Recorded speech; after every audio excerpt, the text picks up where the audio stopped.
Hello बच्चे party, welcome back to the yet another session. और आज की क्लास में हम सीएमए फाउंडेशन का तुम्हारा कॉस्ट अकाउंटिंग वाला पोर्शन कंटिन्यू करने वाले हैं बच्चों।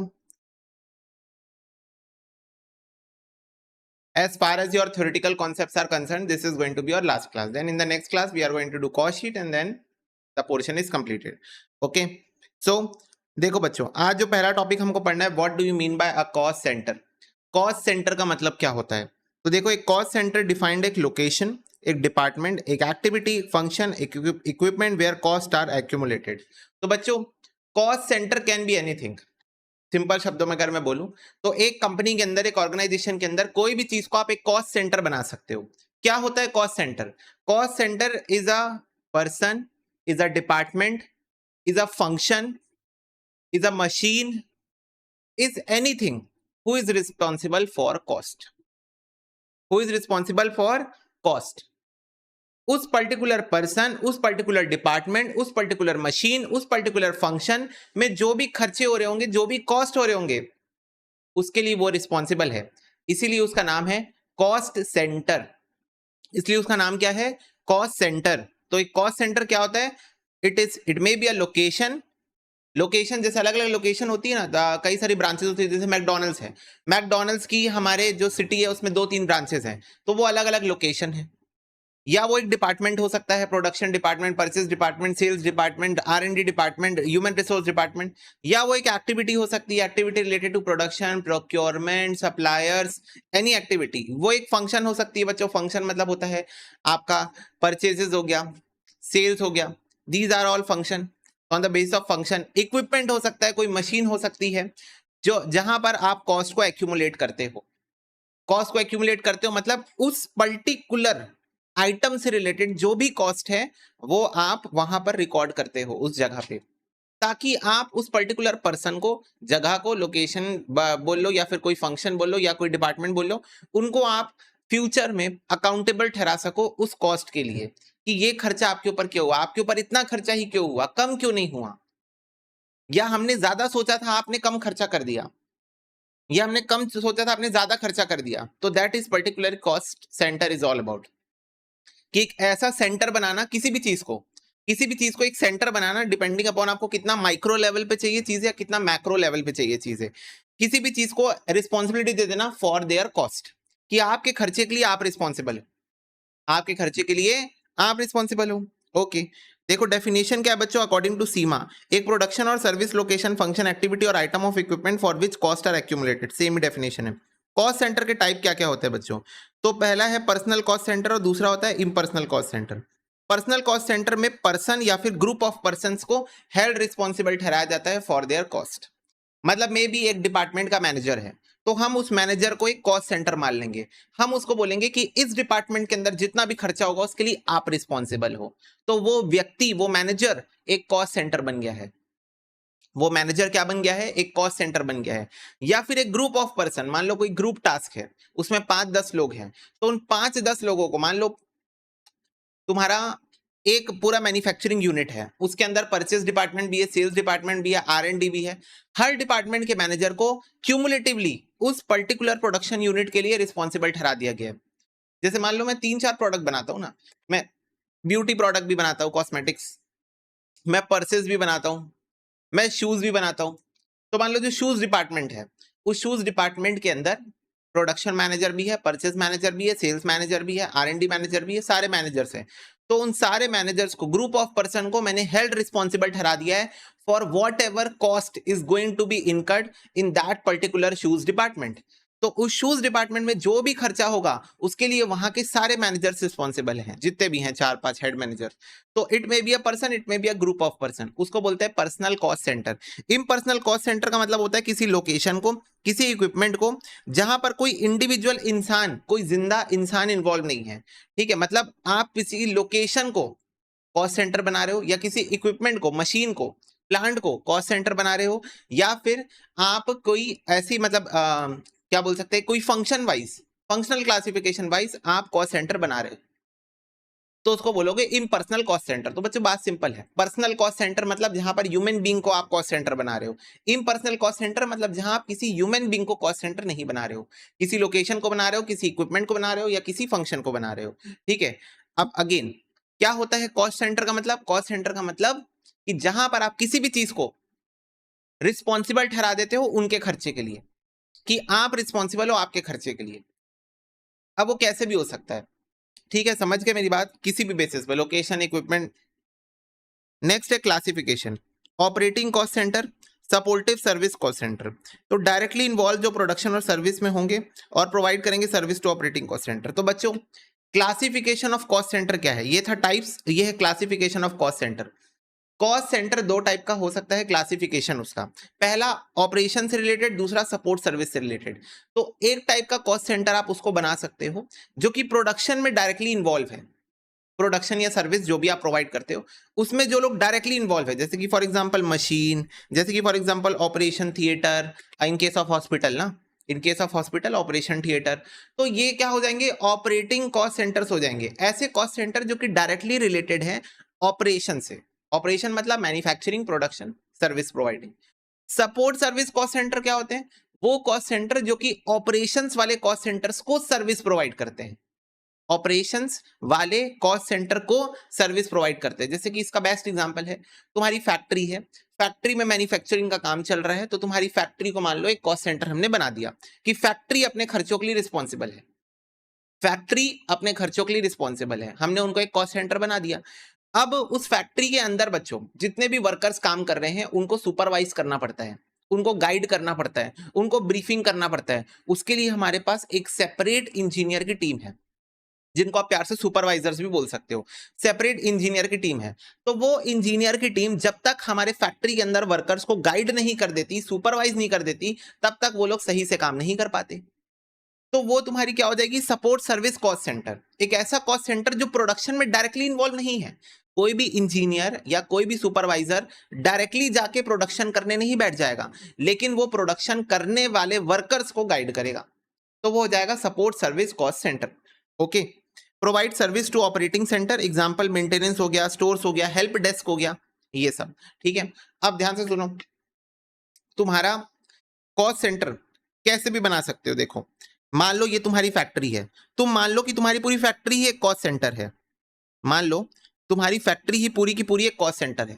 या फिर अगर तुमको ज्यादा डिटेल में बात करनी है, ज्यादा माइक्रो लेवल पे, ज्यादा से ज्यादा लोगों को रिस्पॉन्सिबल ठहराना है, जैसे मान लो मम्मी पापा घर से गए थे, ठीक है, मम्मी पापा घर से गए थे कहीं काम से, 3 बच्चे थे घर में, छोटे छोटे बच्चे 3, ठीक है, तीनों आपस में भिड़ गए, लड़ाई झगड़ा ये वो मार पिटाई सब हो गया इन तीनों के बीच में, ठीक है, भाई बहनों के बीच में।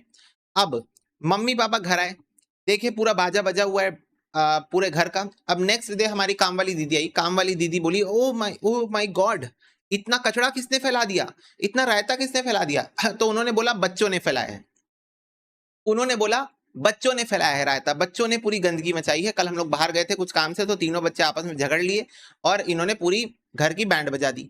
या तो मम्मी का रिप्लाई ये हो सकता है, या मम्मी का रिप्लाई ये हो सकता है माइक्रो लेवल पे ना, माइक्रो लेवल पे मम्मी का रिप्लाई ये भी हो सकता है कि जो बच्चा नंबर ए था उसने कांच का ग्लास तोड़ दिया, जो बच्चा नंबर बी था उसने ड्राइंग्स के पेपर को फाड़ फाड़ के पूरे घर में फैला दिया, जो बच्चा नंबर सी था उसने घर में पानी गिरा दिया, कोल्ड ड्रिंक गिरा दी, जो वॉट एवर, कारपेट में पूरी गंदगी फैला दी।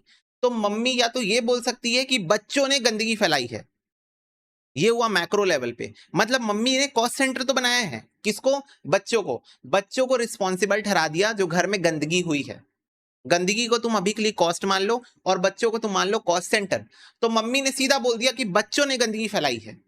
काम वाली दीदी ने पूछा किसने गंदगी फैला दी इतनी, तो मम्मी ने कहा बच्चों ने गंदगी फैलाई है, तो मम्मी ने बच्चों को ही कॉस्ट सेंटर बना दिया।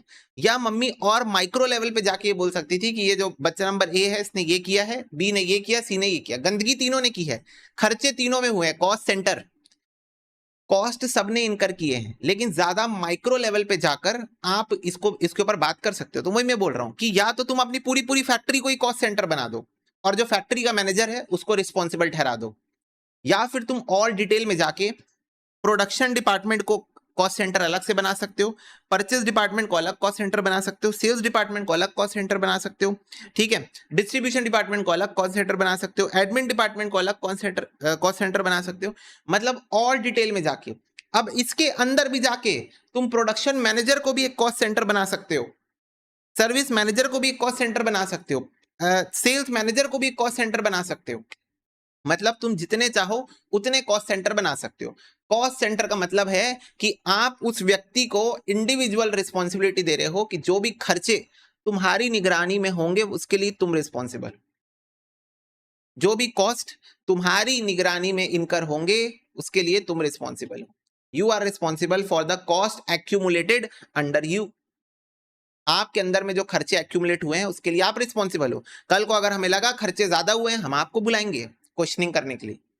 कल को अगर हमें लगा आपकी परफॉर्मेंस अच्छी है हम आप ही को बुलाएंगे पूछने के लिए कि कैसे परफॉर्मेंस अच्छी हो गई आपकी, आपने ऐसा क्या किया जिससे आपने खर्चों को कंट्रोल कर लिया। तो ये बात है बच्चों, ठीक है। फिर इसके बाद इसको हम रिस्पॉन्सिबिलिटी सेंटर भी बोलते हैं क्योंकि आप एक तरीके से खर्चों की रिस्पॉन्सिबिलिटी दे रहे हो किसी को, ठीक है। Where manager are accountable for controllable cost also known as expense centre.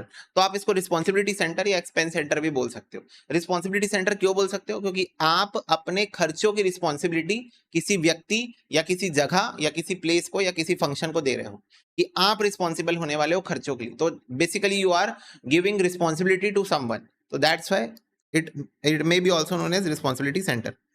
Next है तुम्हारा बच्चों कॉस्ट ऑब्जेक्ट क्या होता है। अब हमने पढ़ा कॉस्ट सेंटर क्या होता है, इसके बाद हम पढ़ रहे हैं कॉस्ट ऑब्जेक्ट क्या होता है। देखो एक कॉस्ट ऑब्जेक्ट एनीथिंग है for which cost is measured and assign such as product customer activity और प्रोजेक्ट। तो बच्चों एक कॉस्ट ऑब्जेक्ट का मतलब होता है कि किसी पर्टिकुलर चीज के लिए कॉस्ट को निकालना, नाम में आंसर है कॉस्ट ऑब्जेक्ट। ऑब्जेक्ट मतलब ऑब्जेक्टिव क्या है, कॉस्ट को निकालना। ऑब्जेक्टिव क्या है, कॉस्ट का पता लगाना, कॉस्ट को निकालना। तो कॉस्ट ऑब्जेक्ट एनीथिंग है for which cost is measured और असाइंड। तो किसी भी चीज के लिए कॉस्ट निकालना is basically known as cost object. किसी प्रोडक्ट के लिए निकालना, किसी प्रोडक्ट के लिए निकालना, किसी कस्टमर के लिए निकालना, किसी एक्टिविटी के लिए निकालना या किसी प्रोजेक्ट के लिए निकालना। तो किसी भी चीज के लिए खर्चों की कैलकुलेशन करना, कॉस्ट को मेजर करना और असाइन करना is basically cost object. This is basically the objective of cost, to find out the cost of a product or a service or a customer or a project or a activity। तो किसी भी चीज के लिए to find out, to measure or to assign cost to anything is known as cost object, ठीक है। Okay तो अब देखो डेफिनेशन क्या है अकॉर्डिंग टू सीमा। एक product service centre activity customer distribution channel for which cost is ascertain. तो cost का पता लगाना इज बेसिकली कॉस्ट ऑब्जेक्ट। क्या होता है बच्चों कॉस्ट ऑब्जेक्ट का मतलब? जिसके लिए आप कॉस्ट निकाल रहे हो, that is basically your cost object, ठीक है। तो जैसे मान लो मैं बोलूंगा कि बच्चों ये मेरा ईयरफोन है, इसके लिए तुम मेरे को कॉस्ट निकाल के बताओगे, तो ये मेरा कॉस्ट ऑब्जेक्ट बन गया। दिस इज माई ऑब्जेक्टिव, इसके लिए मेरे को कॉस्ट निकालना है, इसके लिए मेरे को कॉस्ट निकालना है, ये मेरा ऑब्जेक्टिव बन गया। तो ये है मेरा कॉस्ट ऑब्जेक्ट जिसके लिए आज मेरे को कॉस्ट निकालना है। मैंने कहा बच्चों मेरी माइक की कॉस्ट निकाल सकते हो, तो ये बन गया मेरा कॉस्ट ऑब्जेक्ट, ये बन गया मेरा कॉस्ट ऑब्जेक्ट। इसके लिए मेरे को खर्चे निकालने हैं, कॉस्ट निकालना है। मैं कहूंगा बच्चों मेरे कैलकुलेटर का कॉस्ट निकाल सकते हो, तो ये बन गया मेरा कॉस्ट ऑब्जेक्ट। तो क्या होता है कॉस्ट ऑब्जेक्ट? जिसके लिए आपको खर्चे निकालने हैं, टू मेजर और टू एसर्टेन और to assign cost to a product is basically cost object. तो जिस प्रोडक्ट का, जिस कस्टमर का, जिस सर्विस का, जिस एक्टिविटी का आप कॉस्ट निकाल रहे हो वही है तुम्हारा ऑब्जेक्टिव, वही है तुम्हारा कॉस्ट ऑब्जेक्ट, ठीक है। ओके नेक्स्ट होता है बच्चों कॉस्ट यूनिट। क्या होता है? तो कॉस्ट यूनिट वो यूनिट होती है जिसमें आप कॉस्ट की कैलकुलेशन करोगे, जैसे कि किलोमीटर होता है, मीटर होता है, लीटर होता है, ग्राम होता है, तो ये सब यूनिट्स होती है। तो वैसे ही कॉस्ट यूनिट वो यूनिट होगी जिसमें आप कॉस्ट को निकालोगे। तो कॉस्ट यूनिट एक यूनिट है प्रोडक्ट और सर्विस की in relation to which cost is ascertain और एक्सप्रेस, ठीक है। तो कॉस्ट यूनिट क्या होती है? वो यूनिट जिसमें आप कॉस्ट को निकालोगे। जैसे अगर मैंने तुमको कहा बच्चों किसी भी लिक्विड आइटम की कॉस्ट निकालो, तो उसकी वैल्यूएशन किस बेसिस पे होती है? लीटर के बेसिस पे होती है। यस, अगर आप किसी भी लिक्विड आइटम की कॉस्ट निकालना चाहते हो, milk, water, soft drinks, cold drinks, ठीक है, जूसेस, अगर आप इनकी कॉस्ट निकालना चाहते हो तो इनकी कॉस्ट की कैलकुलेशन हमेशा लीटर में होगी। लीटर में क्यों लीटर में होगी? क्योंकि ये सब लिक्विड आइटम लीटर में होंगे। वैसे ही अगर बच्चों कोई हार्ड आइटम है, खाने पीने का आइटम है, राइस हो गया तुम्हारा, कोई भी मतलब ईटेबल आइटम है, ग्रेन्स हो गए, इन सब की कैलकुलेशन केजी में होती है, किलोग्राम्स में या फिर ग्राम्स में होती है। तो वही होता है तुम्हारा कॉस्ट यूनिट, कि जिस यूनिट के टर्म्स में आप अपने प्रोडक्ट और सर्विस की कॉस्ट निकाल रहे हो। जिस यूनिट्स के टर्म्स में।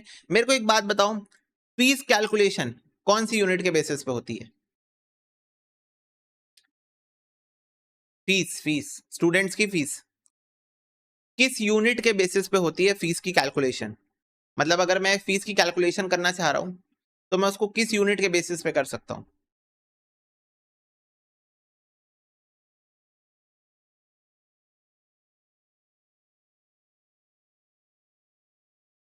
Yes, number of students.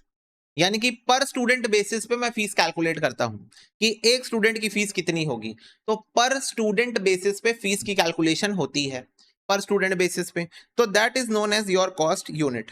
ठीक है, एक यूनिट ऑफ प्रोडक्ट और service in relation to which cost are एसर्टेन्ड।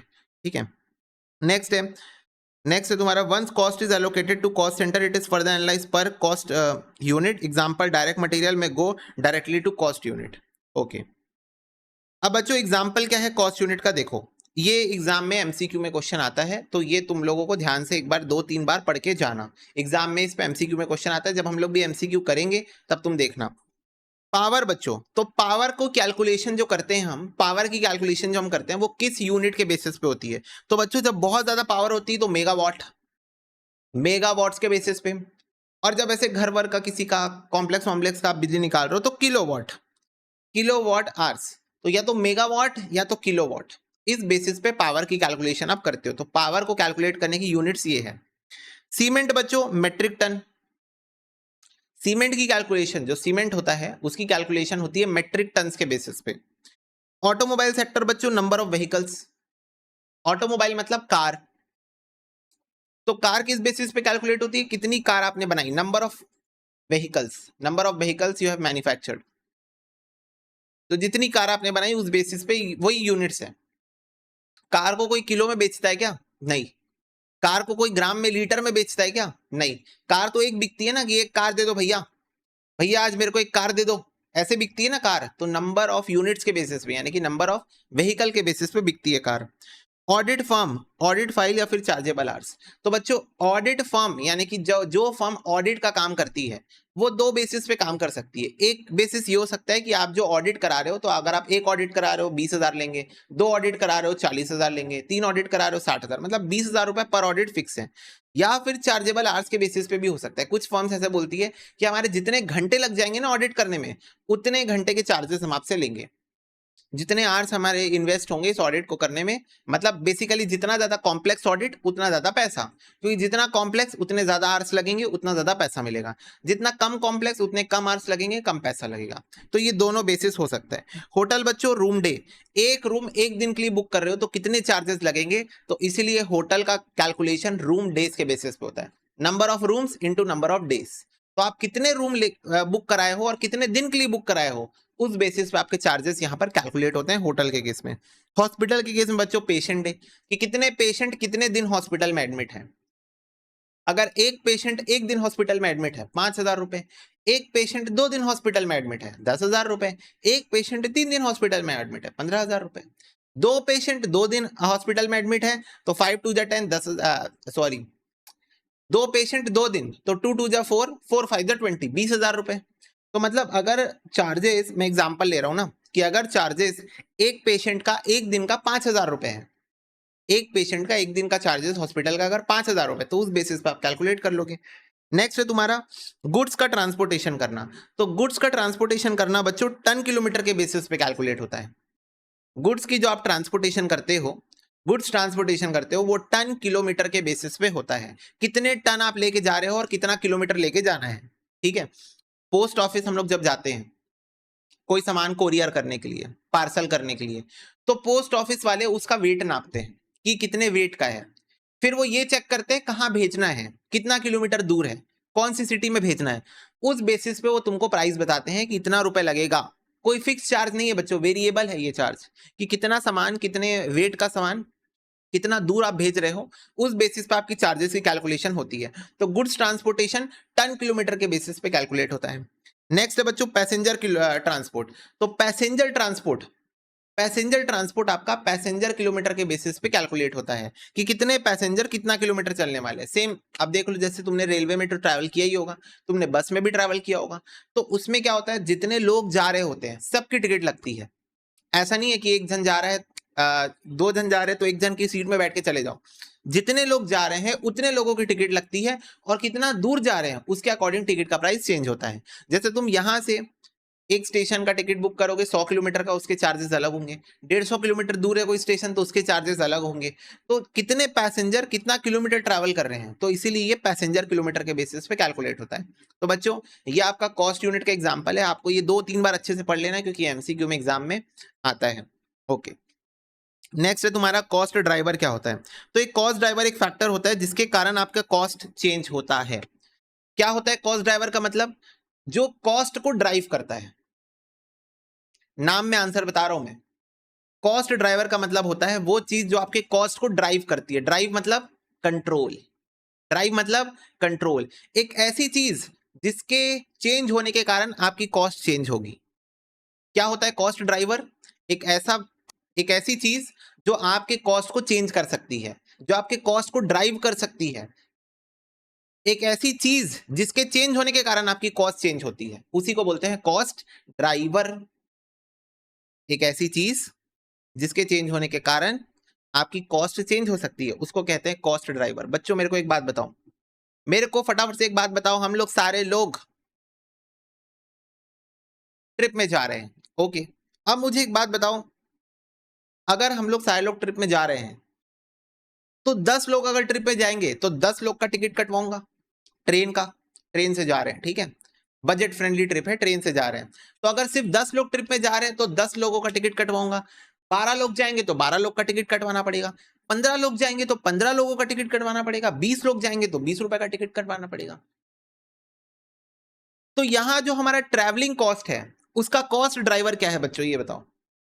हमारी जो ट्रैवलिंग कॉस्ट लग रही है, हम जहां पर भी जा रहे हैं उसकी जो ट्रैवलिंग कॉस्ट लग रही है, ट्रैवल कॉस्ट, इसका कॉस्ट ड्राइवर कौन है, किसके कारण ये कॉस्ट चेंज हो रही है, ये बताओ। किसके कारण, यस, नंबर ऑफ पैसेंजर्स के कारण। नंबर ऑफ पैसेंजर्स के कारण ये कॉस्ट चेंज हो रही है। नंबर ऑफ पैसेंजर के कारण ये कॉस्ट चेंज हो रही है। तो number of passenger is nothing but your cost driver. Number of passenger is nothing but your cost driver. मेरे को एक बात बताओ, हमारे फैक्ट्री में कैंटीन है, हमारे फैक्ट्री में कैंटीन है, उस कैंटीन का खर्चा कितना होगा, ये किस बात के ऊपर डिपेंड करता है बताओ।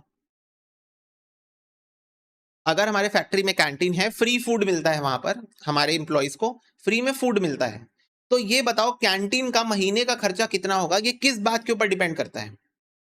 यस, कि हमारे फैक्ट्री के अंदर कितने वर्कर कितने एम्प्लॉइज काम कर रहे हैं, क्योंकि जितने वर्कर या एम्प्लॉय फैक्ट्री में काम कर रहे होंगे उतने लोग जाकर वहां पर डेली खाना खाएंगे, और जितने लोग खाना खाएंगे उतना ज्यादा कॉस्ट होगा। जितने कम लोग खाना खाएंगे उतना कम कॉस्ट होगा, जितने ज्यादा लोग खाना खाएंगे उतना ज्यादा कॉस्ट होगा। तो हमारे फैक्ट्री के अंदर जो कैंटीन है उसकी कॉस्ट डिपेंड करती है नंबर ऑफ एम्प्लॉयज या नंबर ऑफ वर्कर्स के ऊपर, तो वो हो गया उसका कॉस्ट ड्राइवर, वो हो गया उसका कॉस्ट ड्राइवर।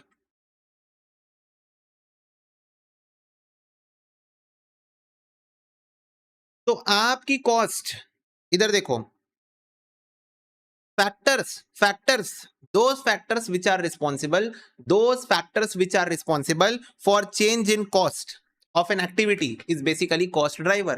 क्या होता है कॉस्ट ड्राइवर, वो फैक्टर्स जिसके कारण आपकी कॉस्ट चेंज होती है उसको कहते हैं कॉस्ट ड्राइवर।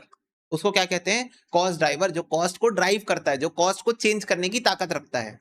ओके, इसका रोल क्या है बच्चों, ये ना overhead cost assessment specially activity based costing में यूज होता है। क्यों, क्योंकि एक्टिविटी बेस्ड कॉस्टिंग इंटर में पढ़ोगे, अगेन ग्रुप 2 में पढ़ोगे, ठीक है। तो एक्टिविटी बेस्ड कॉस्टिंग का भी फंडा यही है बच्चों कि ना हम लोग कॉस्ट अकाउंटिंग को डिटेल में एक्टिविटी वाइज ब्रेक डाउन कर देते हैं कि मान लो हमारे फैक्ट्री के अंदर ना सब कुछ मिला के 10 अलग अलग एक्टिविटीज होते रहती है।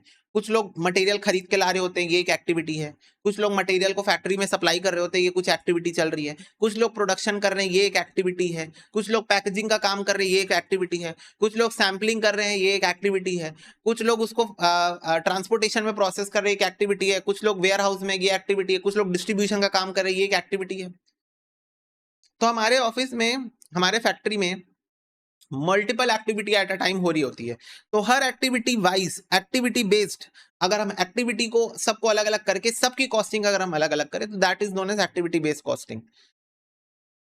तो एक्टिविटी बेस्ड कॉस्टिंग में ये बहुत ज्यादा यूज होता है, कॉस्ट ड्राइवर का कॉन्सेप्ट। ठीक है। दूसरी बात, हेल्प करता है trace resource consumption and assign activity cost to output. और बच्चों ये एक और चीज में हेल्प करता है कि जो तुम्हारा खर्चे हैं, जो भी तुम्हारा टोटल खर्चा हुआ है, उसको अलग अलग एक्टिविटीज में अलग अलग उस पर बांटने में हेल्प करता है। जैसे कि मेरे को एक बात बताओ, फॉर एग्जाम्पल मुझे एक बात बताओ कि जो मेरा कैंटीन का खर्चा था, जो मेरा कैंटीन का खर्चा था वो लेट से अगर 1 लाख रुपए था महीने का, 1 लाख रुपए पर मंथ मेरा कैंटीन का कॉस्ट है। और अभी तो अभी तुमने बताया कि भैया कितने नंबर ऑफ इंप्लॉयज या वर्कर आपके फैक्ट्री में काम कर रहे हैं, उस बेसिस पे ये खर्चा कम ज्यादा होगा। ज्यादा इंप्लॉय लाओगे तो और ज्यादा खर्चा होगा खाने में, कम लाओगे तो कम खर्चा होगा। मैंने तुमको बता दिया बच्चों, ABC 3 डिपार्टमेंट है और इस डिपार्टमेंट में 20 इंप्लॉई है, इस डिपार्टमेंट में 30 इंप्लॉई है, इस डिपार्टमेंट में 25 इंप्लॉई है। अब मैंने तुमको ये पूछा कि बच्चों ये बताओ, मेरे को ABC 3 डिपार्टमेंट अलग अलग है, मेरे को तीनों की अलग अलग कॉस्ट जाननी है, कैंटीन के ऊपर कितनी हो रही है। मैंने आपको कैंटीन का टोटल खर्चा बता दिया 1 लाख रुपए, कैंटीन का टोटल खर्चा मैंने आपको बता दिया है 1 लाख रुपए। अब मुझे ये बताओ कि A, B और C तीनों डिपार्टमेंट का अलग अलग कैंटीन का कॉस्ट कैसे होगा। तो बच्चों क्योंकि तुमको पता है कि इस कैंटीन की कॉस्ट किससे इंफ्लुएंस होती है, how many number of employees eating the lunch, how many number of employees eating the lunch, consuming the lunch from each department is basically going to influence the cost of the canteen। Canteen के खर्चों को ये influence करेगा। तो मैंने तुमको बता दिया कि इतने इतने इंप्लॉइज, इतने इतने वर्कर्स हर डिपार्टमेंट से कैंटीन का यूज करते हैं। तो अब तुम इस बेसिस पे इस कॉस्ट को तीनों डिपार्टमेंट में बांट दोगे, 20:30:25।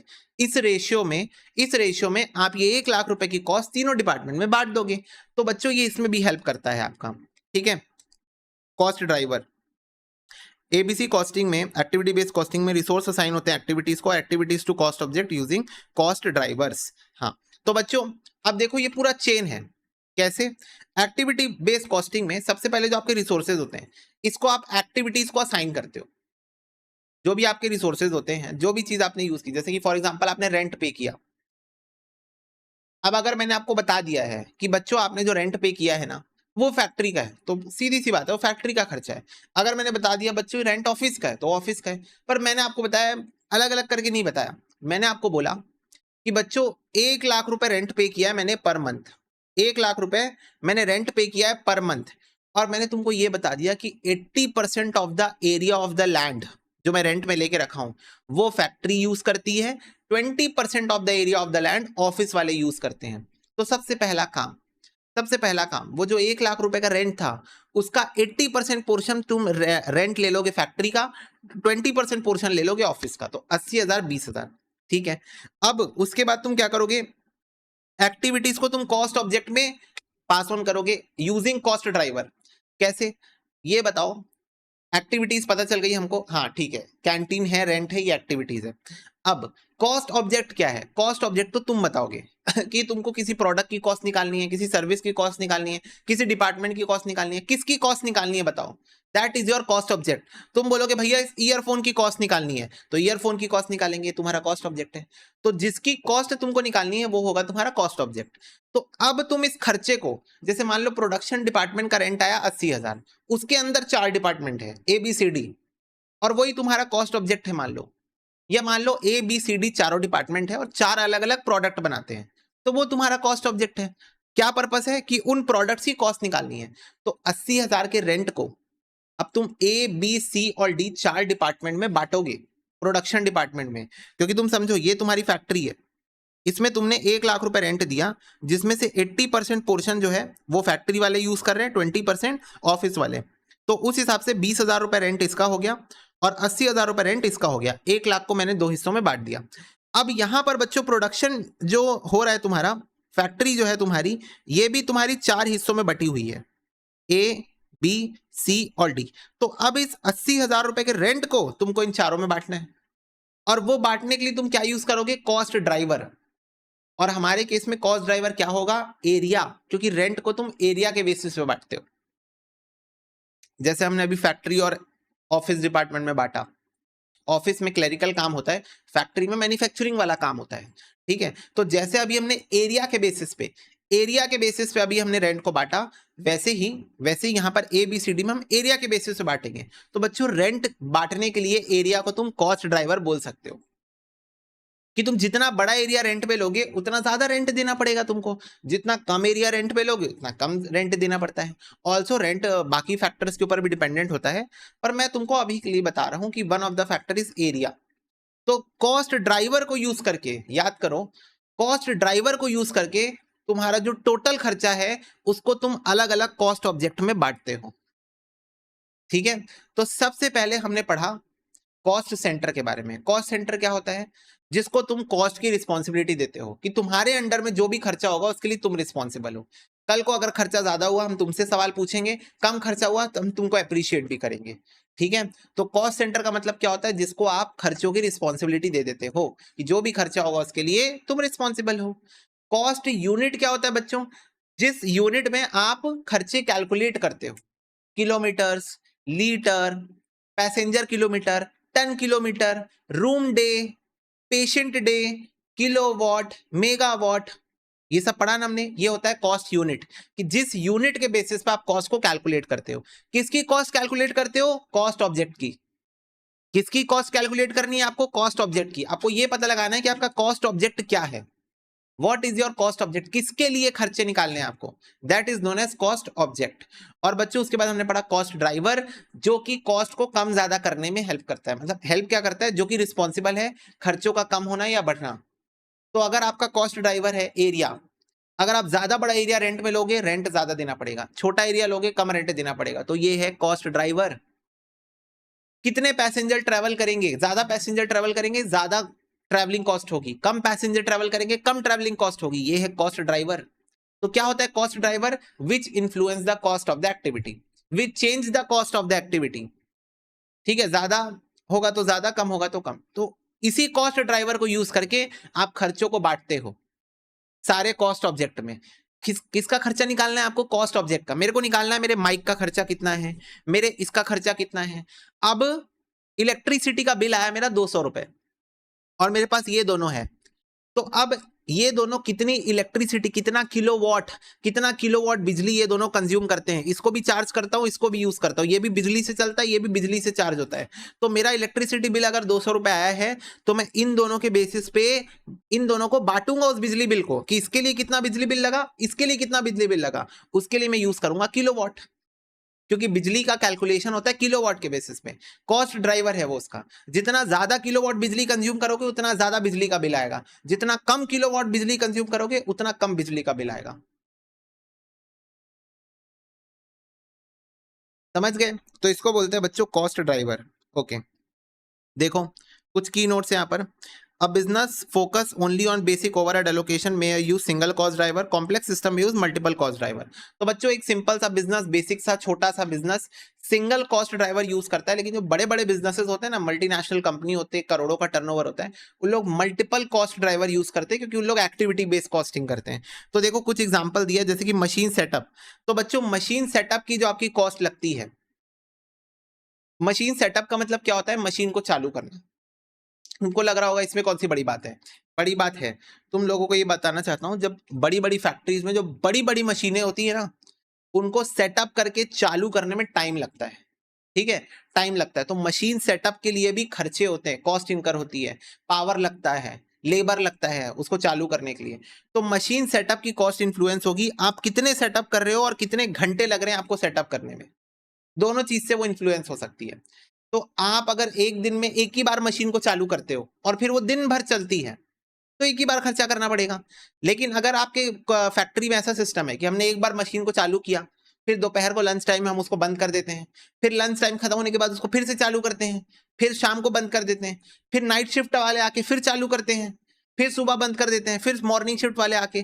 तो जितने ज्यादा आप मशीन सेटअप्स करोगे उतना ज्यादा खर्चा होगा, और ये मशीन सेटअप का खर्चा भी बड़ा होता है, क्योंकि मशीन ही बहुत बड़ी बड़ी होती है, बहुत बड़ी बड़ी मशीन चालू करने में टाइम लगता है। नहीं पता, आजकल तो बहुत हाईटेक इन्वर्टर्स आ गए, वो आ गए हैं, जनरेटर्स आ गए हैं। तुमने पहले के जमाने में किसी डीजे में या किसी बैंड वाले के पास देखा होगा, पुराने जमाने का जनरेटर, उसको बच्चों कैसे चालू करना पड़ता पता है? रस्सी बांधना पड़ता था उसमें, ऐसे रस्सी को बांधना पड़ता था, और ऐसे ऐसे ऐसे ऐसे 3-4 राउंड ऐसे करो और फिर जई से ऐसे खींच दो, तो वो फिर जनरेटर चालू हो जाता था। समझ गए? और ये इसका भी एक एग्जांपल है तुम्हारा, क्या नाम है, योयो। योयो तुमने देखा? Yoyo yoyo it works like that only. ठीक है, तो मशीन सेटअप में अच्छा खासा टाइम लगता है, और जितने ज्यादा सेटअप करोगे उतना खर्चा होगा, जितने कम सेटअप्स आप करोगे उतना कम खर्चा होगा। इंस्पेक्शन बच्चों, तो कितने घंटे का इंस्पेक्शन आप करवाते हो, कितने घंटे का आप इंस्पेक्शन करवाते हो, उसके ऊपर ये खर्चा डिपेंड करता है। ऑर्डरिंग कॉस्ट बच्चों, कितने नंबर ऑफ ऑर्डर्स आपको डिलीवर करने हैं उसके ऊपर डिपेंड करता है ना। सॉरी, कितने आपको ऑर्डर कितने प्लेस कर रहे हो उसके ऊपर डिपेंड करता है। मतलब ऑर्डरिंग कॉस्ट क्या होती है, तुम सोचोगे भैया ऑर्डरिंग भी कोई कॉस्ट होती है? भैया हम तो अमेजोन से सामान मंगाते हैं, फ्लिपकार्ट से सामान मंगाते हैं, मिंत्रा से सामान मंगाते हैं, हमको तो कोई ऑर्डरिंग कॉस्ट नहीं देनी पड़ती। मैंने कहा लेकिन बड़ी बड़ी कंपनियों को देनी पड़ती है। पूछो कैसे? कैसे भैया?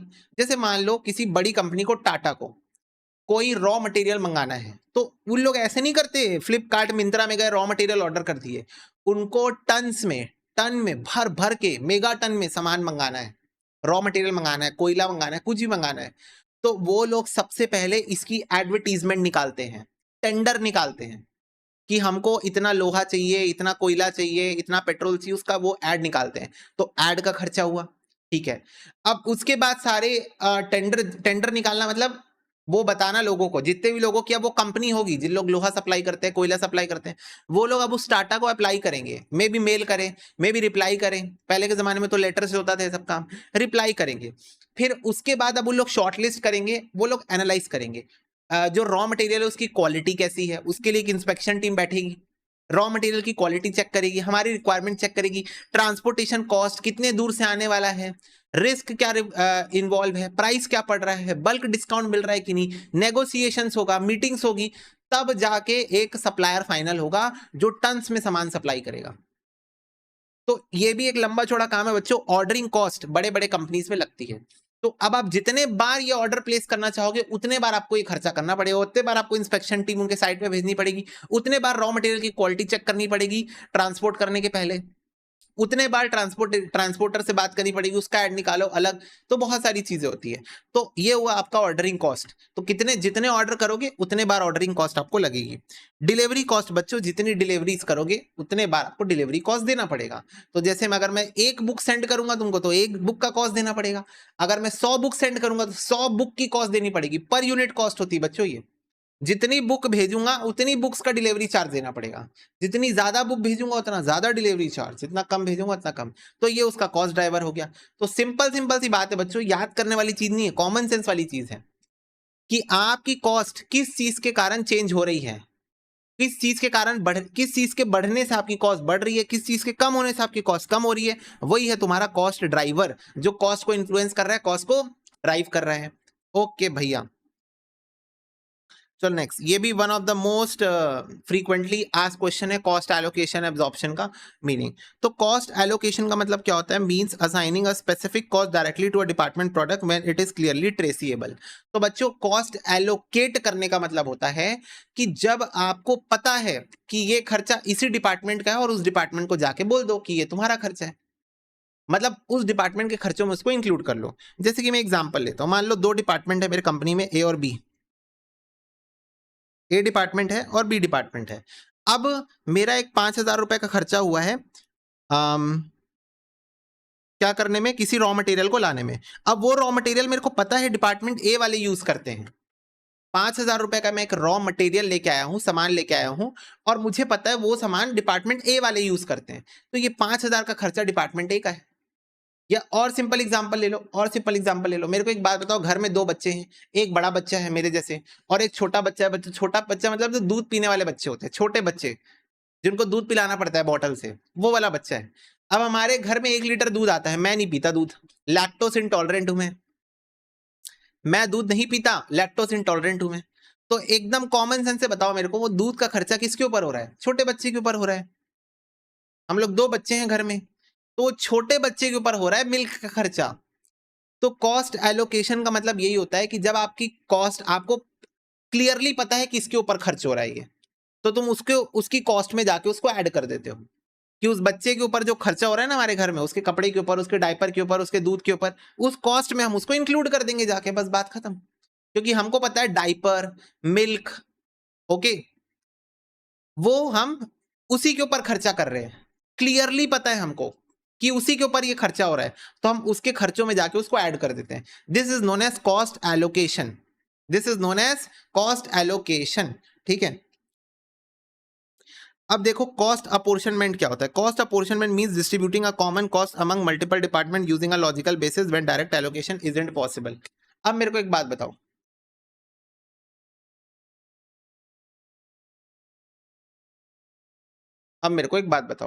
क्या भैया, अब मैं और वो छोटा बच्चा एक ही रूम में रहते हैं, उस रूम में बच्चों लाइट जलती है, उस रूम में पंखा चलता है, उस रूम में और भी बहुत सारी फैसिलिटीज है, वो सारी फैसिलिटीज है उस रूम में। तो सब कुछ मिला जुला के उस रूम का महीने का खर्चा 1,000 रुपए होता है।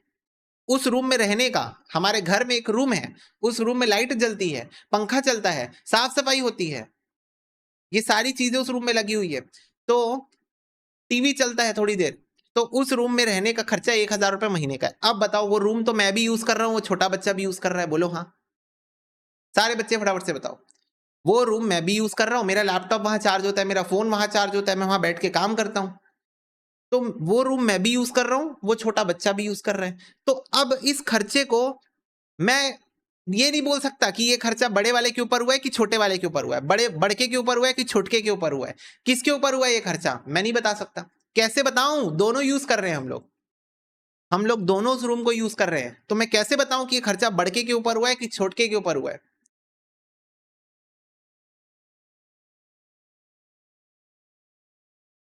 तो अब बच्चों मेरे को एक लॉजिकल बेसिस निकालना पड़ेगा। क्या होता है cost apportionment? Means distributing a common cost among multiple departments using a logical basis when direct allocation isn't possible. Direct allocate करना पॉसिबल नहीं है, direct allocation is not possible. और एक एग्जांपल समझो, मैं और मेरा दोस्त बच्चों कैफे गए थे कल रात को, मैं और मेरा फ्रेंड है, हम लोग कल रात को कैफे गए थे, ओके। अब बच्चों मैंने ऑर्डर की कोल्ड कॉफी, मेरे फ्रेंड ने बच्चों मंगाया अपने लिए मोजीतो, ठीक है। तो अब बच्चों कोल्ड कॉफी थी मेरी 250 रुपीज की और उसकी मोजीतो थी 180 रुपीज की, ठीक है। तो ये बताओ क्या ये कॉस्ट क्लियरली ट्रेसिएबल है कि कोल्ड कॉफी का खर्चा मेरा खर्चा है 250 रुपए और मोजीतो का खर्चा उसका खर्चा है 180 रुपीज? फटाफट से बताओ, क्या ये खर्चा क्लियरली एविडेंट है, क्या क्लियरली ट्रेसिएबल है? हाँ, तो इसको प्यार से क्या बोलते हैं? इसको प्यार से बोलते हैं कॉस्ट एलोकेशन। जब आपको क्लियरली पता है कौन सा खर्चा किसके ऊपर हुआ है, इसको बोलते हैं कॉस्ट एलोकेशन, कॉस्ट एलोकेशन। अब बताओ, अब हमने ड्रिंक्स ये पी लिया, इसके बाद मैंने अपनी कोल्ड कॉफी पी ली, उसने अपना ये पी लिया मोजीतो, उसके बाद हमने मंगाया था white sauce pasta. White sauce pasta बच्चों हम दोनों आधा आधा खा लिए, व्हाइट सॉस पास्ता था बच्चों 400 रुपीज का। अब बताओ क्या ये कॉस्ट क्लियरली ट्रेसिएबल है कि इसके ऊपर हुई किसके ऊपर हुई? नहीं, ये कॉस्ट तो दोनों के ऊपर हुई, ये कॉस्ट तो दोनों के ऊपर हुई ना, फटाफट से बताओ। यस, क्योंकि हम दोनों खाए, थोड़ा मैं खाया थोड़ा वो खाया, हम दोनों खाए व्हाइट सॉस पास्ता। तो अब हम इसको एक लॉजिकल बेसिस पे बांटेंगे, तो जनरली इस केस में वो लॉजिकल बेसिस हाफ होता है, इस केस में वो लॉजिकल बेसिस क्या होता है? हाफ होता है। हाँ भैया, यस। तो बच्चों हम लोग कैफे वगैरह जाते हैं तो हम लोग फ्रेंड्स लोग आपस में कुछ खाते पीते हैं, तो logical basis generally number of head से डिवाइड हो जाता है, ठीक है। हालांकि अब हम लोग फ्रेंड्स लोग जाते हैं तो हम लोग ऐसा नहीं करते, हम में से कोई भी एक जन पे कर देता है और हम उसको भूल जाते हैं, इतना छोटा मोटा अमाउंट हम लोग अकाउंट फॉर नहीं करते हैं, पर ये बचपन में तो करते थे। तो इसको प्यार से बोला जाता है बच्चों कॉस्ट अपोर्शनमेंट। तो समझ में आ गई बात। कॉस्ट एलोकेशन का मतलब जब कॉस्ट क्लियरली ट्रेसिएबल है, हमको पता है ये खर्चा किसके ऊपर हुआ है, उसको बोलते हैं कॉस्ट एलोकेट करना। तो उस पर्टिकुलर पर्सन के ऊपर हुआ है तो उसके खाते में जाके ऐड कर देना।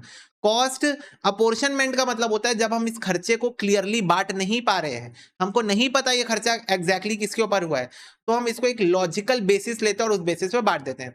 जो मैंने आपको कॉस्ट ड्राइवर में इतने सारे एग्जांपल लिए थे कि रेंट को आप एरिया के बेसिस पे बांट सकते हो, कैंटीन को आप नंबर ऑफ इंप्लॉइज के बेसिस पे बांट सकते हो, तो ये सब बच्चों कॉस्ट अपोर्शनमेंट का ही एग्जांपल था कि जब हम क्लियरली नहीं बांट सकते तो हम किसी लॉजिकल बेसिस को लेके उस बेसिस पे बांटते हैं। ठीक है, तो कॉस्ट ड्राइवर ही होता है वो लॉजिकल बेसिस। चलो, कंडीशन क्या है बच्चों, the cost must be caused by the product और department, exact amount should be measurable. Example, wages of worker maintenance department, हम मेंटेनेंस डिपार्टमेंट के कॉस्ट में ऐड कर देंगे। Point used only in the finishing department allocated to department. ठीक है, rent of a factory building apportion होगा on the basis of floor area. देखो मैंने ये एग्जांपल लिया था कि जो रेंट है फैक्ट्री का उसको कितना फ्लोर एरिया कौन सा डिपार्टमेंट यूज कर रहा है उस बेसिस पे बांट दो। इलेक्ट्रिसिटी बिल को बच्चों कौन सा मशीन कितना घंटा चला उस बेसिस पे बांट दो। तुम्हारे फैक्ट्री के अंदर 10 मशीनें लगी हुई है, 10 की 10 मशीन दिन भर चलती रहती है, तो जो बिजली का बिल आएगा, बिजली का बिल आएगा उसको आप कौन सी मशीन कितने घंटे चली उस बेसिस पे बांट दो, कौन सी मशीन कितने घंटे चली उस बेसिस पे बांट दो। ठीक है, ओके। और कितना पावर कंज्यूम करती है, जनरली वो जो रेशियो निकाला जाता है वो इस बेसिस पे निकाला जाता है कि कितना पावर कंज्यूम कर रही है इनटू कितने घंटे चली, इसका जो रेशियो आता है उस बेसिस पे इसको बांटा जाता है। पर तुमको उतना डिटेल में जाकर जरूरत नहीं, सब इंटर की बातें हैं। अब बच्चों कॉमन बेसिस फॉर अपोर्शनमेंट क्या है, तो जैसे सर्विस है, यूज है, तो एक्चुअल यूसेज के बेसिस में। अगर सर्वे मेथड है तो एस्टिमेट कर लो, और अगर बियर करने वाली बात है तो बेस्ड ऑन इनकम और प्रॉफिट जनरेशन एबिलिटी। ठीक है, नॉट सो इंपॉर्टेंट थिंग। अब सीमा की डेफिनेशन क्या है, एलोकेशन का मतलब, तो assigning the entire cost to a single centre और unit. Allocate word broadly include करता है एलोकेशन, अपोर्शनमेंट और एब्जॉर्प्शन। ठीक है, ये भी not so important, just definition आप एक बार बस पढ़ सकते हो। कॉस्ट अकाउंटिंग स्टैंडर्ड्स बच्चों, कॉस्ट अकाउंटिंग स्टैंडर्ड्स क्या होते हैं, जैसे हमने पढ़े अकाउंटिंग स्टैंडर्ड्स होते हैं। क्या होता है अकाउंटिंग स्टैंडर्ड्स, हमने पढ़ा नहीं है, हमने डेफिनेशन पढ़ी है। अकाउंटिंग स्टैंडर्ड का मतलब सेट ऑफ रूल्स जो कि प्रिस्क्राइब किए गए हैं bye institute of chartered accountants of India, जिससे हम फाइनेंशियल अकाउंटिंग कर सकते हैं। सर्टेन चीजों के बारे में, ऑलमोस्ट ऑल आइटम्स के बारे में जो कि आपके बुक्स ऑफ अकाउंट्स के अंदर होती है, बैलेंस शीट हो गया, पीएनएल अकाउंट हो गया, उसके अंदर जितने भी आइटम होते हैं उन आइटम्स का कैसे प्रेजेंटेशन होगा आपके फाइनेंशियल स्टेटमेंट्स के अंदर, उसके बारे में detailed guidance books of accounts के अंदर कैसे ट्रीटमेंट करोगे, डिटेल गाइडेंस प्रोवाइड करता है अकाउंटिंग स्टैंडर्ड। ऐसे ही कॉस्ट अकाउंटिंग स्टैंडर्ड बच्चों आपको गाइड करता है कॉस्ट अकाउंटिंग कैसे की जाती है, उसके ऊपर उसके प्रिंसिपल क्या है, उसके प्रैक्टिसेस क्या है। यस, वो रूल बुक है जो एक कॉस्ट अकाउंटेंट पढ़ता है कॉस्ट अकाउंटिंग करने के लिए, तो वो आपको गाइड करता है कॉस्ट अकाउंटिंग स्टैंडर्ड्स। देखो, the cost accounting standard board CASB of the institute of cost accountants of India issue करता है standard to bring uniformity, consistency in cost measurement and reporting. तो बच्चों, cost accounting standard board CASB institute का एक department है। ठीक है, तुम्हारी जो इंस्टीट्यूट है, institute of cost accountants of India, okay, उनके अंदर एक कॉस्ट अकाउंटिंग स्टैंडर्ड बोर्ड है CASB। उसका काम क्या है कि हम कॉस्ट अकाउंटिंग स्टैंडर्ड्स बनाएंगे। अच्छा, क्यों बनाएंगे कॉस्ट अकाउंटिंग स्टैंडर्ड, ताकि सब लोग ये सेम रूल फॉलो करें, ताकि सब लोग ये सेम रूल फॉलो करें at the time of doing cost accounting, ताकि उससे यूनिफॉर्मिटी आ सके और कंसिस्टेंसी आ सके इन कॉस्ट मेजरमेंट और रिपोर्टिंग। तो कॉस्ट की जो मेजरमेंट और कॉस्ट की जो रिपोर्टिंग करते हो उसमें यूनिफॉर्मिटी और कंसिस्टेंसी लाने के लिए एक सेट ऑफ रूल बनाया गया जो सारे कॉस्ट अकाउंटेंट फॉलो करते हैं कॉस्ट अकाउंटिंग करते टाइम। कौन बनाता है इसको, CASB। CASB क्या है, CMA इंस्टीट्यूट का एक ब्रांच है। ओके, CMA इंस्टीट्यूट के अंडर में आता है। ओके बच्चों, पर्पस क्या है बताओ, पर्पस वही है इंडस्ट्रीज को, गवर्नमेंट को, रेगुलेटर को, इंस्टीट्यूशंस को गाइड करना कॉस्टिंग के बारे में, हेल्प करना कंसिस्टेंट क्लासिफिकेशन, मेजरमेंट और असाइनमेंट ऑफ कॉस्ट। तो जो भी लोग कॉस्ट अकाउंटिंग कर रहे हैं उनको क्लियर बताना कि इसको ये बोलते हैं, उसको वो बोलते हैं, उसको वो बोलते हैं, ताकि सब लोग एक जैसी कॉस्ट अकाउंटिंग करें, सब अपने अपने मन का ना करें। एक सेट ऑफ रूल्स है उसको फॉलो करें और उसी के अकॉर्डिंग कॉस्ट अकाउंटिंग करें। ओके, तो बच्चों इंस्टीट्यूट ने 24 कॉस्ट अकाउंटिंग स्टैंडर्ड इशू किया है, 11 गाइडेंस नोट इशू किए हैं इसके ऊपर। गाइडेंस नोट क्या होता है? Basically cost accounting standard issue कर दिया इंस्टीट्यूट ने। इसके बाद अगर किसी सीएमए को डाउट आ रहा है या इन जनरल कुछ सीएमए को किसी पॉइंट पे डाउट आ रहा है, तो उसके ऊपर इंस्टीट्यूट गाइडेंस नोट्स इशू करती है कि कैसे आप इन पॉइंट्स को क्लैरिफाई कर सकते हो गाइड करने के पर्पज से। और generally accepted cost accounting principles भी इंस्टीट्यूट इशू करती है। ठीक है, generally accepted cost accounting principle. जैसे अच्छा, ये भी एमसीक्यू में आता है ना, फुल फॉर्म बताओ इसका। तो GACAP का फुल फॉर्म देख लिया तुमने, generally accepted cost accounting principles. ऐसी एग्जाम में क्वेश्चन आता है गैप का फुल फॉर्म क्या है? तो generally accepted accounting principles, generally accepted accounting principles, generally accepted cost accounting principles. ये दो फुल फॉर्म याद रखना, एग्जाम में आता है। ठीक है, अब बच्चों आपको यहां पर कॉस्ट अकाउंटिंग स्टैंडर्ड्स की लिस्ट दी हुई है 1 से लेकर 24 तक, आपको इसको याद करना है। एमसीक्यू इंटर में भी आता है ये तो, और फाउंडेशन में तो आई गई। तो ये 12 कॉस्ट अकाउंटिंग स्टैंडर्ड्स हैं। मैं आपको ये रेकमेंड करूंगा कि आप कुछ एक ट्रिक बना लो, न्यूमोनिक बना लो, स्टोरी बना लो, और ये पूरा सीक्वेंस में याद कर लो 1 से लेकर 24 तक। 1 से लेकर 24 तक कॉस्ट अकाउंटिंग स्टैंडर्ड्स में वो ट्रिक है। हालांकि मैंने इसकी बहुत सारी ट्रिक्स पहले बताई हुई है वीडियोस में, ठीक है, पर मेरा ऐसा मानना है कि तुम लोग खुद बना सकते हो जो तुमको बेहतर लगे। न्यूमोनिक बेहतर लगता है, न्यूमोनिक बना लो, स्टोरी बना लो, जैसे तुमको बनाना है वैसे बना लो, और इसको याद कर लो। हालांकि तुम मेरी वाली वीडियो भी देख सकते हो जिसमें मैंने इसकी ट्रिक बताई है कि कैसे CS के ये 24 इसको याद करते हैं। ओके, जैसे पहला वाला बच्चों क्लासिफिकेशन ऑफ कॉस्ट के बारे में बात करता है कि कॉस्ट की क्लासिफिकेशन किस किस बेसिस पे होती है, फंक्शनल क्लासिफिकेशन, ये सब। ठीक है, ओके, हाँ, वही तो बोल रहा, अरे वीडियो है यूट्यूब में, देख लेना एक बार। दूसरा है बच्चों कैपेसिटी डिटर्मिनेशन। तीसरा है प्रोडक्शन और ऑपरेशन ओवरहेड्स। अब इसके ऊपर हम डिटेल बात नहीं कर सकते क्योंकि तुम्हारे सिलेबस में नहीं है, इंटर ग्रुप 1 में है। चौथा है कॉस्ट ऑफ प्रोडक्शन के बारे में। पांचवा average equalised cost of transportation, material cost, employ cost, cost of utility, packaging material, direct expenses, admin, repair, cost of service cost centre, pollution control cost, selling and distribution, depreciation amount, research and development cost, joint cost, royalty and technical know how fees, quality control, manufacturing cost, overburden removal cost और treatment of revenue in cost statements.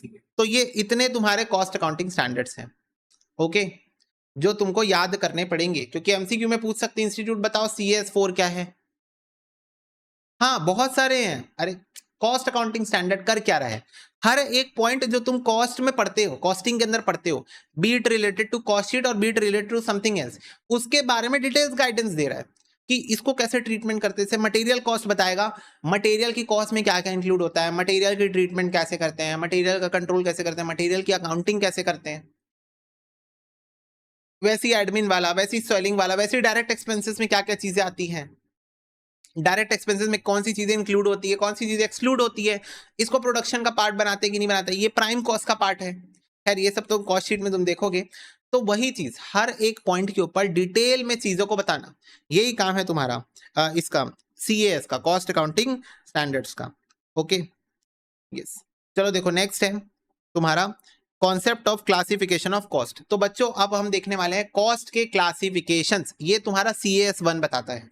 ठीक है, classification of cost का मतलब होता है systematically cost को group करना based on similar features to fulfil accounting object.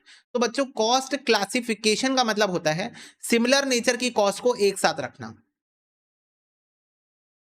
Similar nature की कॉस्ट को एक साथ रखना, ये होता है कॉस्ट क्लासिफिकेशन का मतलब। आ रही बात समझ में? सिमिलर नेचर की कॉस्ट को एक साथ रखना, ये होता है कॉस्ट क्लासिफिकेशन का मतलब।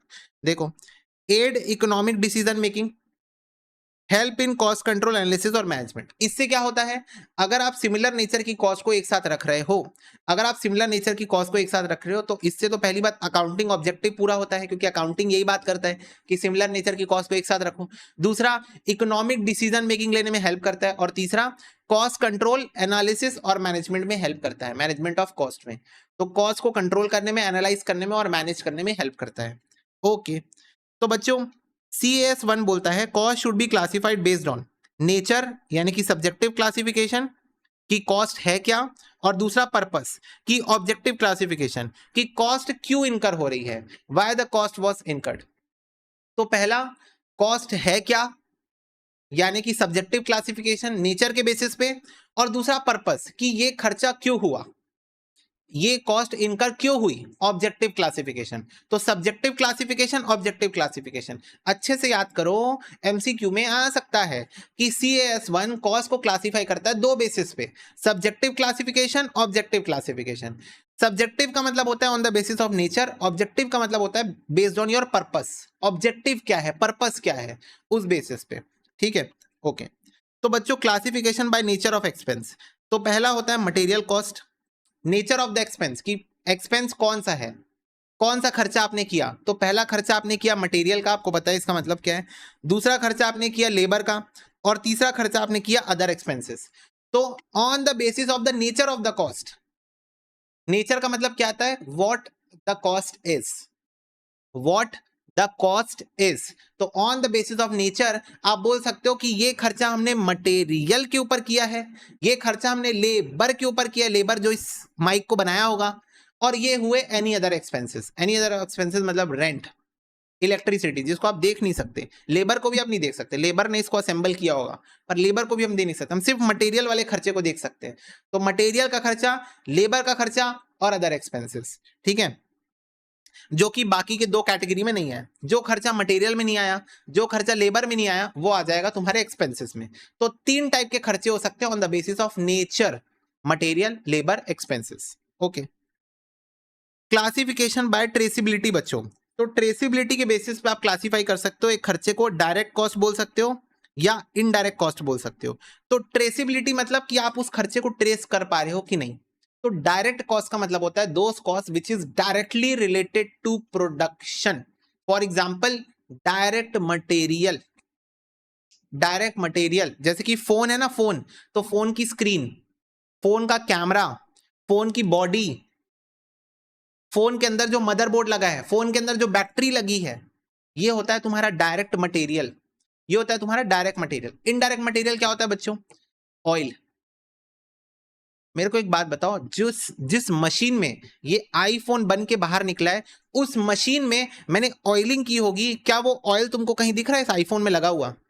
सारे बच्चे फटाफट से बताओ, क्या उस मशीन में जो ऑयल था, जो मैंने ऑयल डाला था उस मशीन में, क्या वो तुमको इस आईफोन में कहीं दिख रहा है वो ऑयल?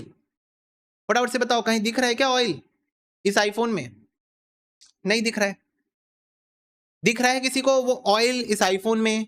नहीं दिख रहा है। तो है तो मटेरियल ना, मटेरियल का मतलब क्या होता है, मटेरियल मतलब सामान, मटेरियल मतलब सामान। तो ऑयलिंग करना, मशीन में ऑयलिंग करना एक मटेरियल है, एक सामान है, पर वो एक डायरेक्ट मटेरियल है क्या? नहीं, वो एक इनडायरेक्ट मटेरियल है। Very good. इलेक्ट्रिसिटी, क्या जो बिजली लगी होगी उस मशीन को चलाने में, उस मशीन को चलाने के लिए जो बिजली लगी होगी, बिजली, क्या वो बिजली तुमको इस आईफोन में दिख रही कहीं पर? कहीं दिख रही है वो बिजली जो इस आईफोन को बनने में लगी है? नहीं। तो वो बिजली है इनडायरेक्ट मटेरियल है, और बिजली मटेरियल होती नहीं है वैसे, पर वो इनडायरेक्ट कॉस्ट है। अच्छा, इनडायरेक्ट मटेरियल नहीं बोलता, मैं बोलता हूं इनडायरेक्ट कॉस्ट। हाँ sorry, oil, oil indirect material था ना, ऑयल इनडायरेक्ट मटेरियल था, लेकिन रेंट, इलेक्ट्रिसिटी, ये तुम्हारे इनडायरेक्ट एक्सपेंसेस हैं। रेंट, इलेक्ट्रिसिटी भी इनडायरेक्ट नेचर की कॉस्ट है। We are talking about the direct nature of the cost और indirect nature of the cost on the basis of traceability. याद रखना, एमसीक्यू में आता है ट्रेसिबिलिटी के बेसिस पे कौन से टाइप के कॉस्ट होते हैं। तो direct cost, indirect cost. Direct cost मतलब जो डायरेक्टली इस फोन को बनाने में लगा है, पर यूनिट बेसिस पे लगा है, पर यूनिट बेसिस पे लगा है, हर यूनिट के पीछे अलग से लगा है, हर यूनिट के पीछे अलग से लगा है। इसका लेबर वाला एग्जांपल लेता हूं, लेबर वाला। मटेरियल वाला समझ गए ना, कैमरा डायरेक्ट कॉस्ट है, बॉडी डायरेक्ट कॉस्ट है, स्क्रीन डायरेक्ट कॉस्ट है, ये सब डायरेक्ट कॉस्ट है। मदरबोर्ड इसके अंदर लगा है, डायरेक्ट कॉस्ट है। लेकिन जो ऑयल मशीन में डली होगी इनडायरेक्ट है, इनडायरेक्ट मटेरियल। लेबर की बात करता हूं बच्चों, लेबर की बात करता हूं। जो लेबर इस फोन को असेंबल कर रहा था, जो लेबर इस फोन को जोड़ रहा था, असेंबल कर रहा था, हमने बोला एक फोन जोड़ने का 500 रुपए देंगे, एक फोन को जोड़ने का 500 रुपए देंगे। तो दो फोन को जोड़ने का 1000 देंगे, तीन फोन को जोड़ने का 1500 देंगे, चार फोन को जोड़ने का 2000 देंगे, 5 फोन जोड़ूंगा तो 2500, 6 फोन जोड़ोगे तो 3000। सारे बच्चे बताओ क्या इस कॉस्ट को मैं डायरेक्टली ट्रेस कर पा रहा हूं? सारे बच्चे बताओ क्या इस कॉस्ट को assembling cost of labour, assembling cost of labour को क्या मैं डायरेक्टली ट्रेस कर पा रहा हूं? 1 यूनिट का 500, 2 यूनिट का 1000, 3 यूनिट का 1500, 4 यूनिट का 2000, 5 यूनिट का 2500, 6 यूनिट का 3000। हाँ, अब बच्चों मैं हूं सुपरवाइजर, मैं देख रहा हूं लेबर काम कैसा कर रहे हैं, मैं देख रहा हूं कि लेबर काम कैसा कर रहे हैं, ठीक है, घूम घूम के चेक कर रहा हूं लेबर का काम कैसा चल रहा है। तो ये बताओ मेरे को सैलरी मिलती है, मेरे को कितने यूनिट, मैं थोड़ी बना रहा हूँ यूनिट, मैं तो बस देख रहा हूँ लेबर काम कैसा कर रहे हैं। मेरे को 1 लाख रुपए महीने का सैलरी मिलता है, 1 लाख रुपए मेरे को महीने का सैलरी मिलता है। तो क्या मेरी सैलरी को तुम पर आईफोन बेसिस पे ट्रेस कर पा रहे हो कि एक आईफोन को बनाने के लिए मेरे को कितनी सैलरी मिली? या सिंपल शब्दों में मैं ये बोलूं तो मेरे को जो सैलरी मिल रही वो वेरिएबल कॉस्ट है क्या? मेरे को जो सैलरी मिल रही है क्या वो वेरिएबल है? ज्यादा आईफोन बनने से मेरे को ज्यादा सैलरी मिलेगी, कम आईफोन बनने से मेरे को कम सैलरी मिलेगी? नहीं, ये तो एक फिक्स कॉस्ट है, 1 लाख रुपए पर मंथ, 1 लाख रुपए पर मंथ। तो जो सुपरवाइजर को सैलरी दे रहे हो वो डायरेक्टली रिलेटेड है क्या आईफोन मैन्युफैक्चरिंग से?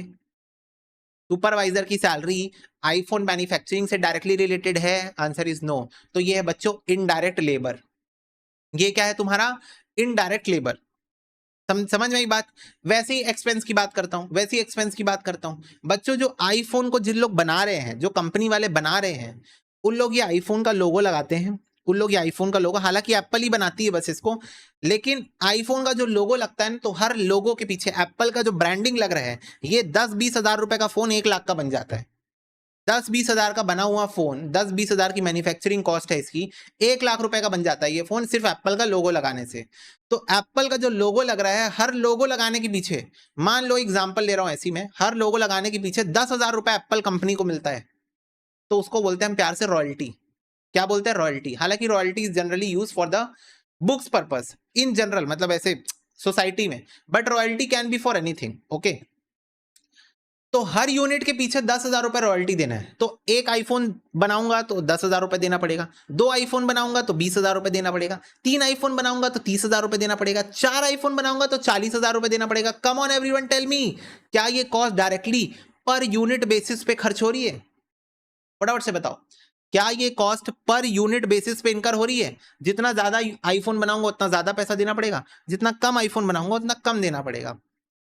आईफोन पर आईफोन बेसिस पे ये चेंज हो रही है। हाँ, क्या ये एक वेरिएबल कॉस्ट है? हाँ, तो उसको तुम बोलोगे डायरेक्ट कॉस्ट, उसको भी तुम बोलोगे डायरेक्ट कॉस्ट, और इसका नाम है डायरेक्ट एक्सपेंस, क्योंकि ना ये मटेरियल है ना ये लेबर है, तो इसको तुम बोलोगे डायरेक्ट एक्सपेंस। क्या बोलोगे? Direct expense. अब ऐसे ही बच्चों तुम्हारा जो रेंट इलेक्ट्रिसिटी तुमने एग्जांपल लिया था वो है इनडायरेक्ट एक्सपेंस।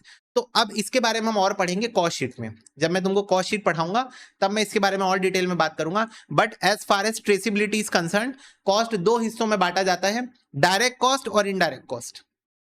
डायरेक्ट कॉस्ट और इनडायरेक्ट कॉस्ट। डायरेक्ट कॉस्ट ऐसी कॉस्ट होती है जो कि प्रोडक्ट के ऊपर खर्च होती है और वो खर्चा पर यूनिट बेसिस पे करते हो, जनरली पर यूनिट बेसिस पे करते हो तो उसको आप डायरेक्ट कॉस्ट बोलते हो। और इनडायरेक्ट कॉस्ट मतलब जो खर्चा डायरेक्टली प्रोडक्ट के ऊपर नहीं होता है, पर यूनिट बेसिस पे नहीं होता है, इनडायरेक्टली प्रोडक्ट के ऊपर होता है, इनडायरेक्टली तुम्हारे सर्विसेज रिलेटेड होते हैं। जैसे कि इनडायरेक्ट मटेरियल में देखो लुब्रिकेशन लिखा हुआ है, इनडायरेक्ट लेबर में देखो फैक्ट्री सुपरवाइजर लिखा हुआ है, इनडायरेक्ट एक्सपेंस में देखो फैक्ट्री की लाइटिंग लिखी हुई है।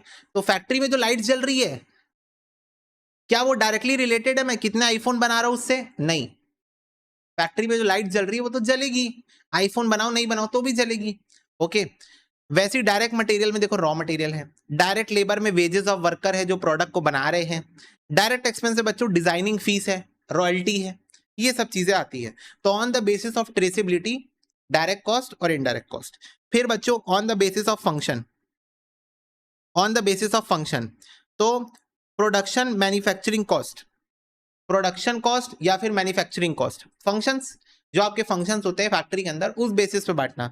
तो पहला खर्चा जो कि पूरा प्रोडक्शन से रिलेटेड होगा, दूसरा खर्चा जो कि एडमिनिस्ट्रेटिव से रिलेटेड होगा यानी कि ऑफिस से रिलेटेड होगा, ऑफिस जहां पर accounting, return filing, GST, planning, managerial, board of directors की मीटिंग, ये सब होती है, उसको बोलते हैं ऑफिस, उसको बोलते हैं एडमिन।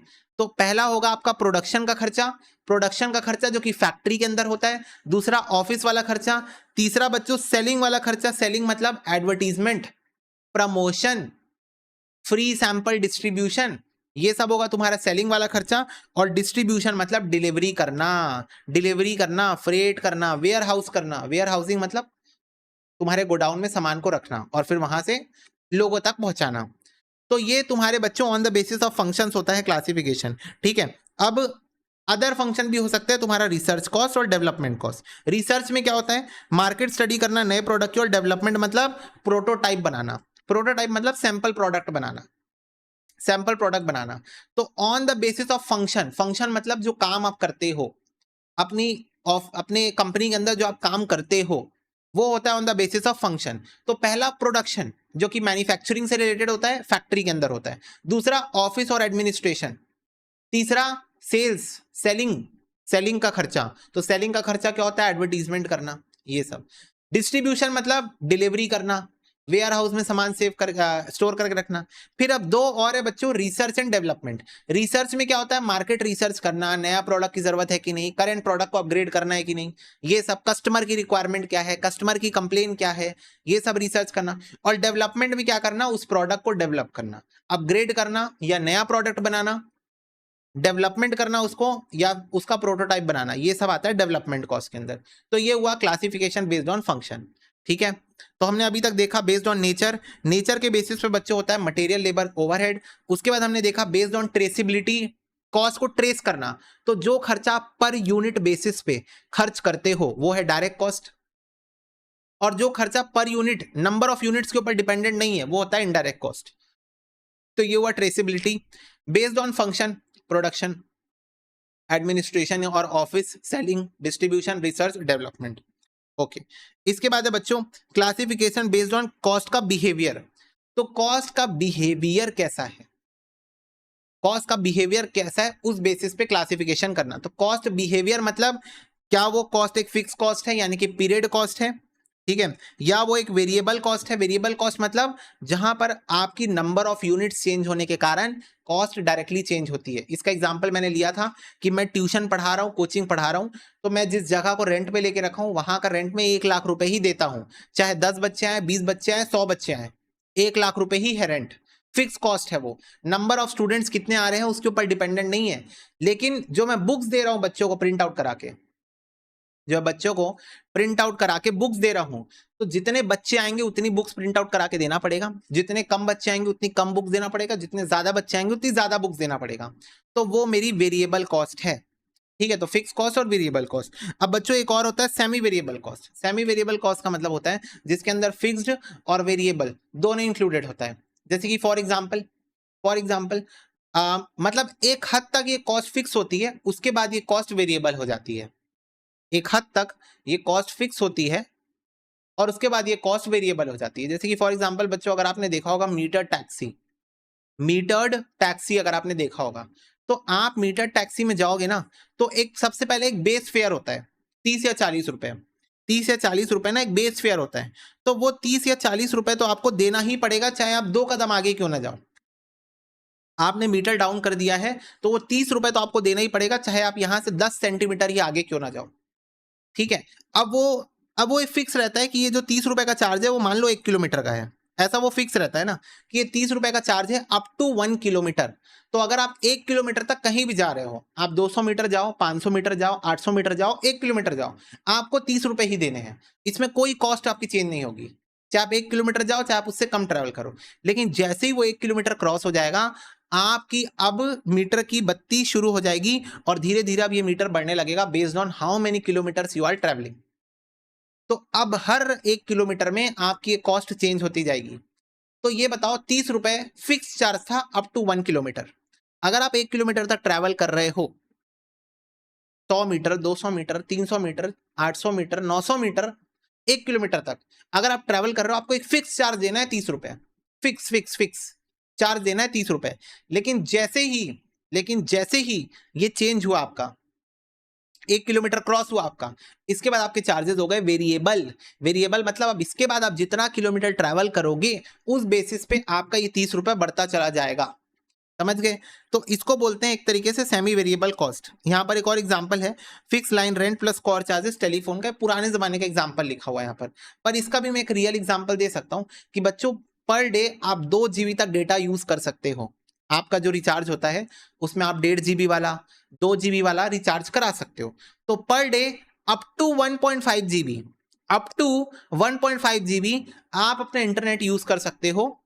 उसके लिए आपको एक फिक्स चार्जेस देने होते हैं, ठीक है? उसके लिए आपको मंथली या फिर 3 मंथली एक फिक्स चार्जेस देने होते हैं। लेकिन जैसे ही आपका 1.5 GB खत्म हो जाए और उसके बाद भी आपको इंटरनेट यूज करना है, जैसे ही आपका पर डे का 1.5 GB खत्म हो जाए, लेकिन अगर आपको उसके बाद भी इंटरनेट यूज करना है तो आपको रिचार्ज कराना पड़ता है। पर 1 GB आपको कुछ पैसे देने पड़ते हैं, 100 रुपए 50 रुपए जो भी है, हर 1 GB के लिए आपको चार्जेस देने पड़ते हैं। तो वो आपका हो गया सेमी वेरिएबल कॉस्ट, कि एक हद तक वो फिक्स रहता है, उसके बाद वो वेरिएबल हो जाता है। ओके, तो ये था बच्चों on the basis of behaviour. इसके बाद है बच्चों classification by nature of production और ऑपरेशन प्रोसेस। इसके बाद है classification on the basis of operation या प्रोडक्शन प्रोसेस, ठीक है? तो ये हमारा कई सारा ऑलरेडी पढ़ा हुआ है। जॉब कॉस्टिंग मैंने आपको बताया था, जहां पर कस्टमाइज्ड प्रोडक्ट बनाए जाते हैं, स्पेशलाइज्ड कस्टमाइज्ड प्रोडक्ट बनाए जाते हैं, जॉब कॉस्टिंग। बैच कॉस्टिंग, जहां एक जैसे आइडेंटिकल प्रोडक्ट बहुत सारे बनाए जाते हैं। कॉन्ट्रैक्ट कॉस्टिंग, कंस्ट्रक्शन कॉन्ट्रैक्ट्स, ठीक है? प्रोसेस कॉस्टिंग, जहां पर प्रोडक्शन में एक से ज्यादा प्रोसेस इन्वॉल्व है, ठीक है? और ज्वाइंट कॉस्टिंग बच्चों, जहां पर कॉस्ट इनकर होती है for common input yielding multiple output. याद है मैंने ज्वाइंट प्रोडक्ट आपको बताया था कि पेट्रोलियम डालते हो तो उससे petrol, diesel, kerosene, tar, lubrication oil, aviation turbine fuel, इतने सारे आउटपुट निकलते हैं। एक क्रूड ऑयल है आपका रॉ मटेरियल, तो सिर्फ क्रूड ऑयल को मैन्युफैक्चरिंग प्रोसेस में डालने से इतना सारा आउटपुट बन के निकलता है, ओके? ये बच्चों मैं आपको कॉस्ट शीट के साथ में पढ़ा दूंगा कि जो आपके सारे इनडायरेक्ट खर्चे होते हैं उसके टोटल को ओवरहेड्स बोला जाता है, ओके? अब इसके बाद है बच्चों कॉन्सेप्ट ऑफ कॉस्ट शीट, तो ये मैं आपको नेक्स्ट क्लास में पढ़ाऊंगा। और यहां देखो कन्वर्जन कॉस्ट का मतलब क्या होता है, direct labour, direct expense, production overhead. तो बच्चों आपके रॉ मटेरियल को कन्वर्ट करने के लिए क्या क्या लगता है आपको बताओ? आपके रॉ मटेरियल को कन्वर्ट करने के लिए आपको क्या क्या लगता है? रॉ मटेरियल को कन्वर्ट करने के लिए आपको लगता है लेबर, डायरेक्ट एक्सपेंसेस और फैक्ट्री के अंदर होने वाले खर्चे, जिसको हम प्यार से प्रोडक्शन ओवरहेड्स बोलते हैं। पर ये तीनों पॉइंट आप बस सुन लो एक बार, सुन लो, क्योंकि एक बार जब तुम कॉस्ट शीट वाला वीडियो देख लोगे, तो तुमको ये बात समझ में आ जाएगी। इस फॉर्मूले को फिर आके एक बार देखना, जब कॉस्ट शीट वाला वीडियो देख लोगे ना, उसके बाद आके देखना कन्वर्जन कॉस्ट का मतलब क्या होता है, ठीक है? कन्वर्ट करने में जो कॉस्ट लगती है उसको बोलते हैं कन्वर्जन कॉस्ट। रॉ मटेरियल को फिनिश गुड्स बनाने में जो कॉस्ट लगती है उसको बोलते हैं कन्वर्जन कॉस्ट, ठीक है? ओके, अब ये बच्चों तुम्हारा कॉस्ट शीट का फॉर्मेट है, और ये कुछ आइटम है जो कॉस्ट शीट में नहीं आते हैं, तो ये आप कॉस्ट शीट वाले वीडियो में देख के बेहतर कर लोगे, ठीक है बच्चा पार्टी? इसी के साथ तुम्हारा कॉस्ट शीट का ऑल थ्योरी वाला पोर्शन यहाँ पर समाप्त हुआ। समझ में आई क्या बात सबको? फटाफट से बताओ। क्लासिफिकेशन कॉस्ट हमने पढ़ा, बेस्ड ऑन द नेचर, ठीक है? फिर उसके बाद बेस्ड ऑन ट्रेसेबिलिटी, ट्रेस करना, फिर उसके बाद बेस्ड ऑन फंक्शन, ठीक है? फिर उसके बाद तुम्हारा based on behaviour, fix, variable, semi variable, और उसके बाद फिर based on nature of production या ऑपरेशन प्रोसेस, ठीक है? तो इस बेसिस पे आपके कॉस्ट के क्या हो सकते हैं, क्लासिफिकेशन हो सकता है।